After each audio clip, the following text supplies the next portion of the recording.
अच्छा, जिस तरह से हम ह्यूमंस आपस में एक दूसरे से बात करने के लिए, कम्युनिकेट करने के लिए लैंग्वेजेस यूज़ करते हैं ना, और लैंग्वेजेस भी डिफरेंट टाइप्स की हैं। कोई इंग्लिश बोलता है, कोई उर्दू बोलता है, कोई कुछ बोलता है, कोई चाइनीज़ है। इसी तरह कंप्यूटर जो हैं वो कंप्यूटर्स की भी काफ़ी सारी लैंग्वेजेस हैं। मुख्तलिफ़ काम कराने के लिए मुख्तलिफ़ लैंग्वेजेस हैं। अब वेब डिज़ाइनिंग और ये डेवलपमेंट जो हमने करनी है, वेब डिज़ाइनिंग जो हमें नज़र आ रही है, जैसे ये ब्राउज़र पे आपको नज़र आ रही है वेबसाइट एक, सुन रही है मेरी आवाज़? जी जी।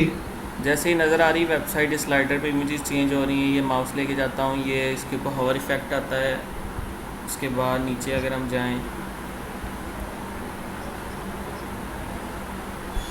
तो ये इफ़ेक्ट इस तरह के आ रहे हैं। ये सारा कुछ कैसे बना है, ये भी एक लैंग्वेज के अंदर लिख के, एक कोड लिख के ये बना हुआ है, जिसमें अभी ब्राउज़र को हमने बताया हुआ है कि तुम जब ये माउस इस पर आए तो ऐसे होना चाहिए, इसका डिज़ाइन इस तरह का होना चाहिए, इसका कलर ऐसा होना चाहिए, ये इफ़ेक्ट इस तरह का आए, घूम के इधर को जाए, वेबसाइट ओपन हो तो क्या इफ़ेक्ट आए। ये सारा कुछ हम इसको बताते समझाते हैं कोड लिख के।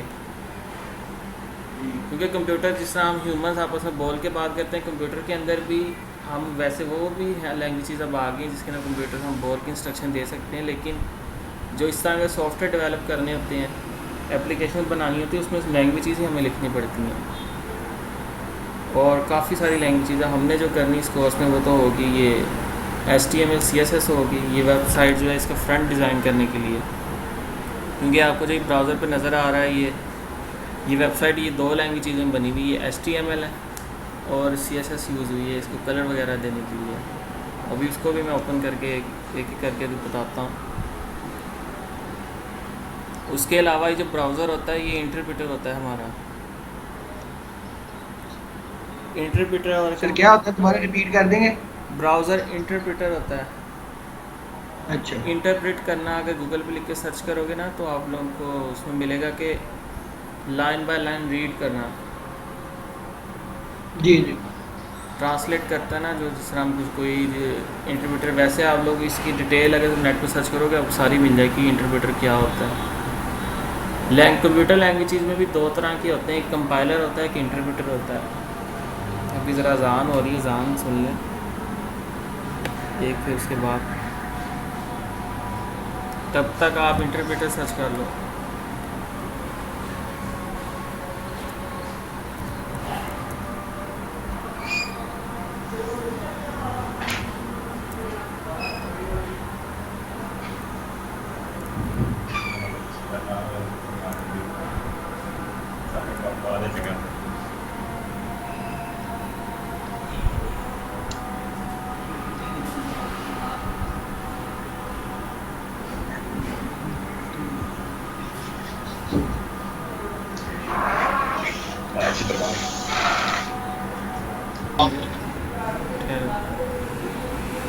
आ रही है आवाज़ मुझे?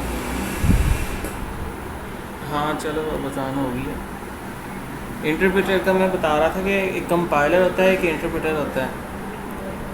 जैसे ये लाइन लिखी हुई है, इन computer science and interpreter is a computer program. अब इंटरप्रेटर क्या करेगा, वो इस लाइन को पूरा पूरा एक लाइन बाय लाइन सारा कुछ पढ़ेगा कोड लिखे हुए को, और फिर एग्जीक्यूट करेगा, उसके मुताबिक ही डिस्प्ले करवाएगा रिजल्ट्स।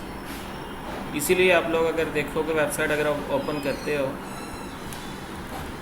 तो पहले ही वो आहिस्ता आहिस्ता लोड होना शुरू होती है। ये नहीं होता कि एकदम से सारी ठीक तरह से खुल जाए, पिक्चर्स भी लोड होने में टाइम लगाती हैं। जिस तरह ये ऊपर पहले ये आया, फिर इंग्लिश से लोड हुई। कंपाइलर क्या करता है, कंपाइलर के अंदर ये होता है कि एक दफ़ा ही पूरे की पूरा कोड एग्जीक्यूट हो जाता है, सारे का सारा कोड लिखा हुआ जो होता है वो रन होने के बाद उसका रिजल्ट शो करवाता है। लेकिन हमारा ब्राउज़र जो है वो इंटरप्रेटर है, ये line by line he read करता है कोड को। कोड भी अगर देखना है तो वो भी देख, ब्राउज़र के ऊपर अगर हम राइट क्लिक करें तो हमें ऑप्शन मिलती है ये व्यू पेज सोर्स की। इसको क्लिक करें तो कोड हमें हर वेबसाइट का एप्लीकेशन जो ब्राउज़र पे चल रही होगी हम इसको पेज सोर्स करके उसका कोड देख सकते हैं। आ रहा है नज़र? जी जी। जैसे कोड लिखा हुआ है सारा इसके अंदर, ये HTML में लिखा हुआ है, हेड है। आप दोनों तो वैसे फेमिलियर होंगे इसके साथ। Yes sir. ये हेड है, इसके अंदर ये स्टाइल शीट्स लगी हुई हैं जो इसमें यूज़ हुई हैं। पे div बनी हुई है, मतलब हमने हिस्से डिवाइड किए हुए हैं, जो जो हमने डिज़ाइनिंग जिस तरह से की हुई है सारा कोड उसी तरह लिखा हुआ है।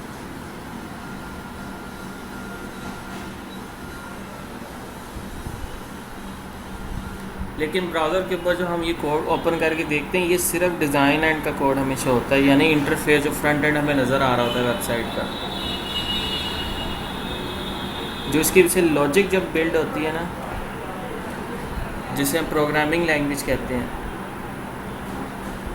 जो वो PHP की जो के अंदर जो हम करेंगे वो आपको ब्राउज़र के ऊपर नहीं शो होगी, वो क्योंकि सर्वर साइड पर चलती है।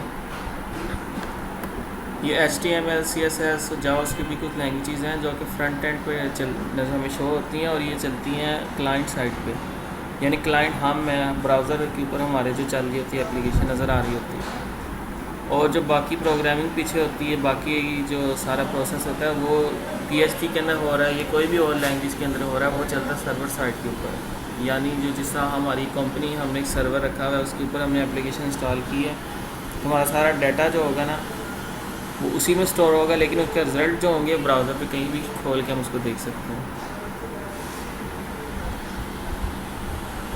पहले सर डिजाइनिंग करनी, क्या चीज़? पहले डिजाइनिंग करनी है डेवलपमेंट? आप लोगों ने पूरा कोर्स नहीं करना डेवलपमेंट में, वेब डिज़ाइनिंग एंड डेवलपमेंट पूरी करना है, लेकिन स्टार्ट डिजाइनिंग से करेंगे डेवलपमेंट से? स्टार्ट डिज़ाइनिंग से करेंगे, डेवलपमेंट से स्टार्ट इसलिए नहीं करना क्योंकि हमने डेवलपमेंट भी करनी है, तो हमने उसके रिजल्ट्स को या कुछ भी हमने करना है तो हमने शो तक करवाना है किसी डिज़ाइन एंड के थ्रू ही ना। जैसे हमने अगर कोई बटन भी लगाना है किसी चीज़ को डिस्प्ले कराने के लिए, डाटा इंसर्ट करने के लिए, तो हमें बटन बनाना भी आता होगा तो फिर ही हम बनाएंगे, तो वो डिज़ाइन एंड में ही आता है वो सारा कुछ। जैसे फाइंड आउट रजिस्टर का बटन बना हुआ है,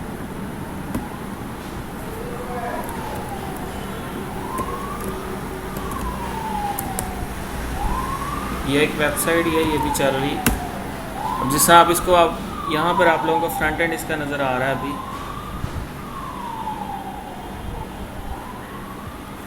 अब फ्रंट एंड के ऊपर अब रजिस्टर के ऑप्शन पे अगर हम जाते हैं कि हम यहाँ पे एज अ स्टाफ रजिस्टर होना चाहते हैं। अब इसका मैं इंट्रोडक्शन मैं दे देता हूँ कि इस वेबसाइट के ऊपर हमारे पास 3 चीज़ें यूज़ हो रही हैं। एक हमारे पास इसका फ्रंट एंड है जो कि HTML CSS में डिज़ाइन हुआ है, दूसरी इसकी एडमिन पैनल भी बनी हुई है, वो भी HTML CSS में ही डिज़ाइन हुई है, लेकिन इसका जो डाटा इसमें जो कलेक्ट करके हम लेके जाएंगे वो PHP के थ्रू हम लेके जाएंगे और स्टोर होगा डाटाबेस के अंदर। जैसे अभी मैंने फॉर्म खोला है, रजिस्टर ऑनलाइन की ऑप्शन आई है, यहाँ पे हम फॉर्म फिल करते हैं। ऐसा आप लोगों ने पहले भी फॉर्म देखे होंगे, फेसबुक अकाउंट बनाते हो या कहीं वेबसाइट पर फिल करते हो, या फॉर्म फिल किया, CV अपलोड करेंगे तो क्या होगा, ये वेबसाइट के जो बैक एंड एडमिन पैनल है, ये इसका एडमिन है, उसके पास सारी इन्फॉर्मेशन चली जाएगी, CV भी चली जाएगी, सारी इन्फॉर्मेशन चली जाएगी, अगर स्टोर डाटाबेस के अंदर होगी। जैसे ऊपर आप देखो लिखा हुआ है .php, तो ये सारा काम करने के लिए इंफॉर्मेशन इस फॉर्म से लेके किसी डाटाबेस में स्टोर करवाने के लिए जो ये काम सारा प्रोसेस होता है, ये PHP के थ्रू होना है। यानी आप लोगों ने डायनामिक वेबसाइट ही सीखनी है बनानी। डायनामिक और स्टैटिक में डिफरेंस भी बताता हूँ। स्टैटिक वेबसाइट या स्टैटिक कंटेंट वो होता है जो चेंज नहीं हो सकता। अब जैसे यहाँ पे आप लोगों की नज़र आ रही है वेबसाइट, अगर आप लोगों ने अब इस पर चेंज करना हो इस इमेज को, यहाँ पे टेक्स्ट को चेंज करना हो तो आप खुद नहीं कर सकते होगे जब तक आपको यह कोड नहीं करना आता होगा।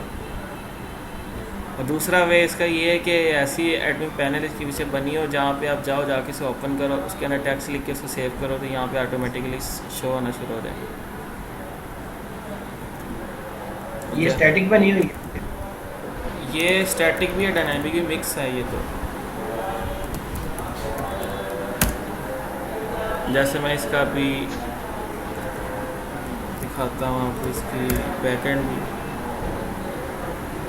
इसके अंदर तो कुछ पोर्शन ही डायनामिक है, सारी की सारी वेबसाइट डायनामिक नहीं है, स्टैटिक ही है ये।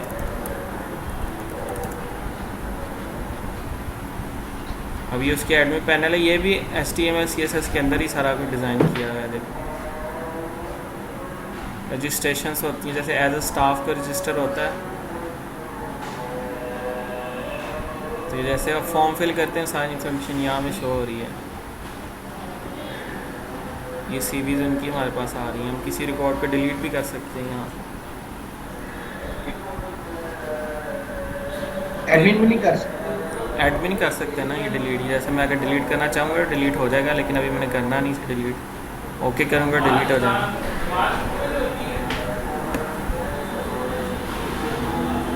ठहरो यार, एग्जाम और हो रही है, जिस तरह बोल रही होता सही तरह ये हो जाए।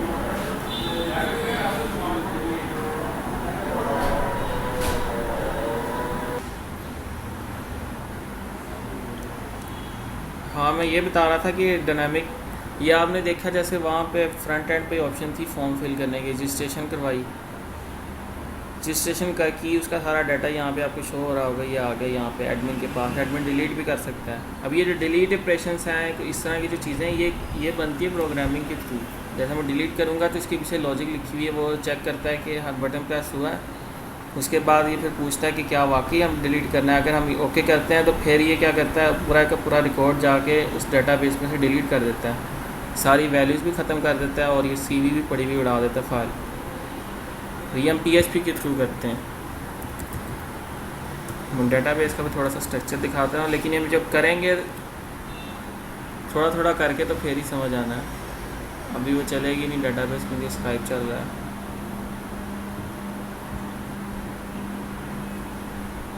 खैर मैं वैसे बता देता हूँ, हम लोगों ने सबसे पहले जो चीज़ करनी है वो सीखनी है HTML CSS।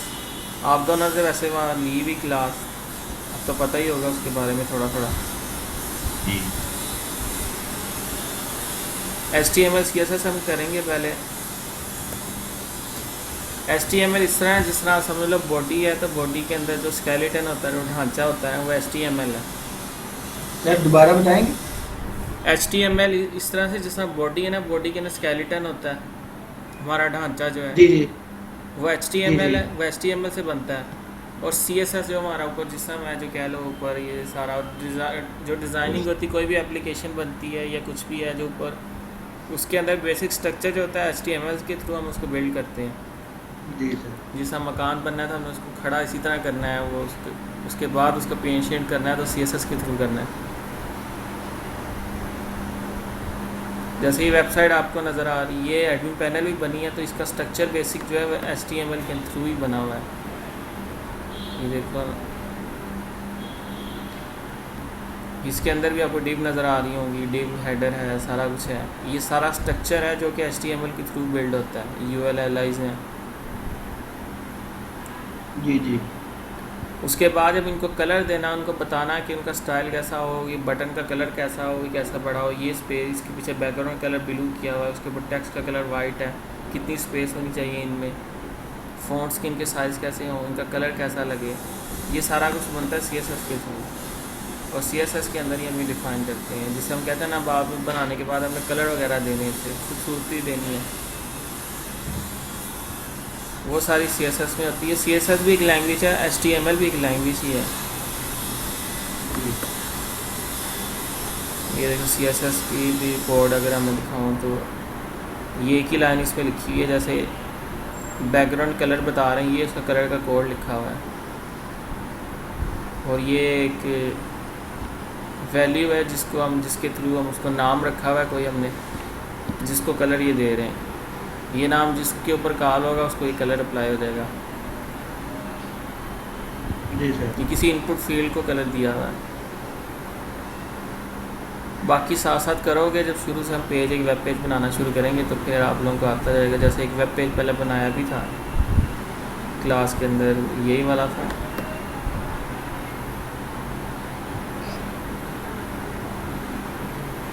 हाँ ये वाला बनाया था ना। इसी तरह इसी को लेके चलेंगे, इस जैसा डिज़ाइन ही हम स्टार्ट करेंगे, फिर उसे प्रॉपर पूरा बना के फिर उसके पीछे एडमिन पैनल भी बनाएंगे, जिसको हम PHP MySQL के थ्रू करना शुरू करेंगे कि उसके अंदर डाटा इंसर्ट भी हो, पिक्चर भी चेंज हो सके, लोगो चेंज करना है वो हम खुद कर सकें बगैर कोड लिखे, ये प्रोग्रामिंग लैंग्वेज के थ्रू। ठीक है। और उसके बाद फिर उसको ऑनलाइन होस्ट भी करेंगे। कि वेब सर्वर अपना लेके अपनी डोमेन लेके, ताकि उसे पूरी दुनिया में जहाँ मर्ज़ी से एक्सेसिबल कर सकें, कोई भी खोल के उसे देख सकें। ये अगर 3 सर लैंग सर क्लास एक दिन होगी एक दिन नहीं होगी? हाँ, रोज़ नहीं होती, एक दिन का वक्फा होता है, क्योंकि एक दिन तो वो जो किया है उसको भी रिवाइज भी तो करना होता है। लगातार 3 दिन हो जाएगी तो फिर वो सही नहीं रहती। ठीक है सर। ये 3 लैंग्वेजेस अगर आपको आ रहे हैं तो आप ऑनलाइन वेब सॉफ्टवेयर बना सकते हो खुद भी। जैसे ये आपको एक सॉफ्टवेयर में दिखाने लगा,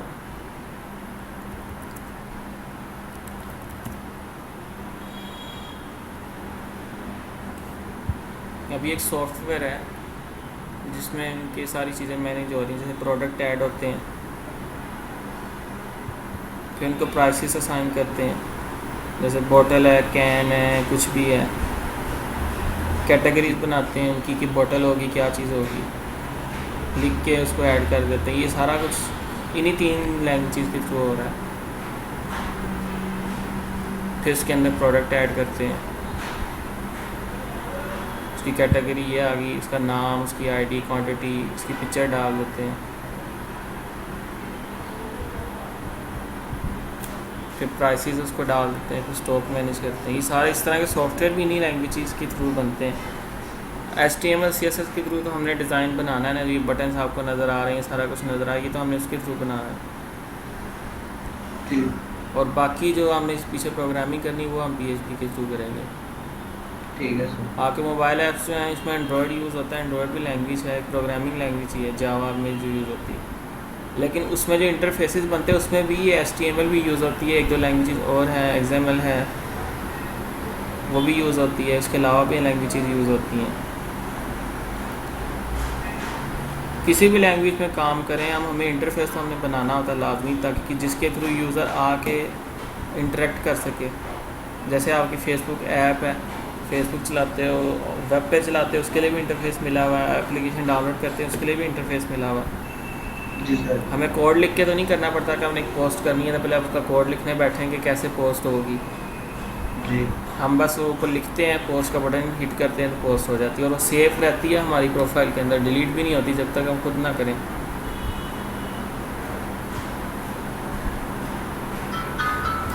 और PHP भी वो फेसबुक भी सबसे पहले PHP के अंदर ही बनी थी, PHP के अंदर बनी हुई वेबसाइट है वो भी।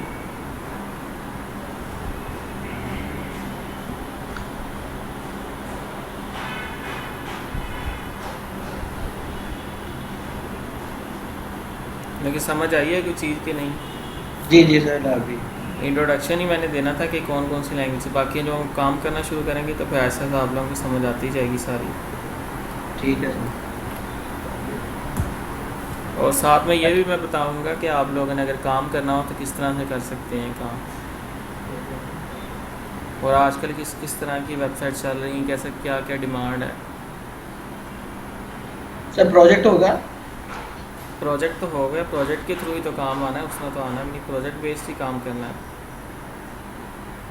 ठीक है सर। उसमें डेवलपमेंट और डिज़ाइनिंग दोनों? हाँ, पहले मैं एक प्रोजेक्ट ही स्टार्ट करूँगा ना, एक प्रोजेक्ट बनाना स्टार्ट करूँगा, उसमें साथ साथ आप लोगों को चीज़ें बताता जाऊँगा कि ये इसका फ्रंट एंड बन रहा है, ये इसमें डिज़ाइनिंग हो रही है। उसके बाद उसके पीछे फिर हम जब प्रोग्रामिंग लैंग्वेज की तरफ आएंगे फिर वो भी सारी मैं बताऊँगा कि हम इस तरह यूज़ कर रहे हैं, ऐसे डाटा डाल रहे हैं इसमें, यह पूरा प्रोजेक्ट कम्प्लीट हो चुका है। ठीक है सर। एक वेबसाइट थी ब्लड डोनेशन वाली, शायद मैंने वहाँ खोल के दिखाई हो पहले आप लोगों को, या किसी और क्लास में शायद मैंने दिखाई थी। सर हाँ, वही वाली बनाएंगे, वो इजी भी है, या उससे कोई और प्रोजेक्ट हट के बना लेंगे। सबसे पहले तो एक दो कुछ क्लासेस के अंदर खाली इंट्रोडक्शन ही देना, ऐसा स्टैटिक ही पेज हम बनाएंगे दोबारा से, उसके बाद उसको बनाना शुरू करेंगे। सर हम स्टैटिक बनाएंगे कि डायनामिक? स्टैटिक और डायनामिक दोनों ही बनानी है, स्टैटिक भी बनानी है और उससे ही डायनामिक बाद में करना है। ठीक है सर। यानी आप पहले एक एप्लीकेशन बना लेंगे ना, बनाने के बाद फिर आप लोगों को बताऊंगा आपने ये एप्लीकेशन बना ली है, अब आपने अपने क्लाइंट को दे दी, डिलीवर कर दिया। आपका एक क्लाइंट है जिसने आपसे एक वेबसाइट बनवा ली है, जी जैसे कि ये वेबसाइट आपको वेब पेज नज़र आ रहा है, उसने आपसे बनवा ली, ठीक है, बनवा, उसको अब कोड करना नहीं आता, कोड तो आपको करना आता है ना, आप डेवलपर हो, आपको लैंग्वेजेस आती थी, आपने कोड करके बना दी। अब वो जी जी कुछ अरसे बाद उसका दिल किया कि मैं लोगो चेंज, उसने लोगो नया डिज़ाइन करवा लिया, उसने अपना बैनर इमेज चेंज करवानी है, या नेविगेशन में कुछ उसने नया लिंक ऐड करवाना है, तो वो क्या करेगा, वो फिर आपसे रब्ता करेगा, आपसे रब्ता करेगा, आप उसे कोड कर दोगे तो कर दो, लेकिन कुछ अच्छे बाद उसे फिर ज़रूरत पड़ती है, फिर आपसे रब्ता करेगा। कि अगर आप उस कॉन्टैक्ट में नहीं होते तो किसी और डेवलपर से जाके वो कोड करवा के ये काम करेगा, तो ये काम मुश्किल हो जाता है फिर, और यूज़र फ्रेंडली भी नहीं होता। तो इसके लिए फिर हम फिर इसकी एक एडमिन पैनल, एक ऐसी यूज़र को एक ऐसा इंटरफेस बना के दे देते हैं कि जिसके अंदर वो जाके वहाँ पे इमेज की ऑप्शन हो, ऐड करे इमेज, वो इमेज ऐड हो जाए, डिलीट करे डिलीट हो जाए, जैसे लोगो चेंज करना है लोगो चेंज कर ले, लिंक नया लगाना है तो लिंक नया लगा ले। ये ऐसी ही वेबसाइट्स बनती, जितनी वेबसाइट आप देखोगे स्टैटिक काम होती हैं, डायनामिक ही होती हैं सारी। जी सर। ये अब एक वेबसाइट आपको नज़र आ रही है स्कूल की। जी जी अब इस पे ये जो इमेजेस चल रही हैं, ये आप उसने कोड करके नहीं खुद लिखनी होती, ये खुद पीछे से ऐड करता है, इसमें ऐड हो जाती है। ये टेक्स्ट लिखा हुआ नीचे चल रहा है ना, जी जी ये भी पीछे से चेंजेबल है। ये मैं अभी खोल के भी दिखा देता हूँ। ये जो क्लाइंट है वो खुद ही चेंज कर लेता है। हाँ, वो खुद ही चेंज करता है, इमेजेस खुद लगाता है, हमने बना के दे दी इसे वेबसाइट। कुछ पोर्शन इसका स्टैटिक है वेबसाइट है, जैसे पीछे बैकग्राउंड इमेज वेबसाइट का है, वो तो हम उसे चेंज करने की एसेस नहीं देंगे ना। वेबसाइट का स्ट्रक्चर हमने चेंज करने की एसेस नहीं देनी होती यूज़र को, हमने वो चीज़ें देनी होती जो ज़रूरी होती हैं।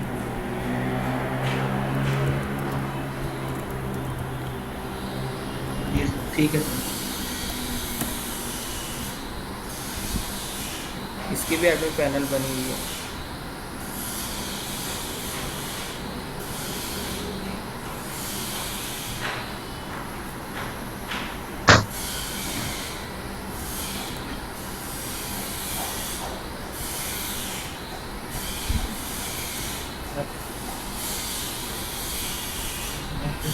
इसका पासवर्ड चेंज हो गया है, इस वजह से अभी मेरे पास एसेस नहीं है। नेक्स्ट क्लास के अंदर फिर मैं आपको हाँ नेक्स्ट क्लास में मैं ना आपको लोकली चला के दिखा दूँगा कुछ एप्लीकेशन। अब लोकल चलाने के लिए दोबारा कॉल काटनी पड़ेगी मुझे, एग्जाम चलता नहीं का स्काइप के थ्रू।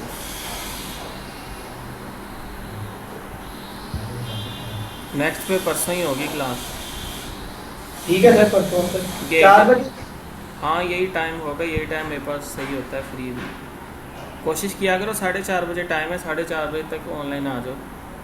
सर 4:30 बजे आ जाना, हमारी बाइक पंक्चर हो गई थी। हाँ चलो कोई नहीं, थोड़ा बहुत आगे पीछे हो भी जाए। 4:20 पे सर, नेक्स्ट टाइम से परसों से 4:20 पे आ जाएंगे। हाँ बाकी ये वीडियो मैंने अभी भी बना दी।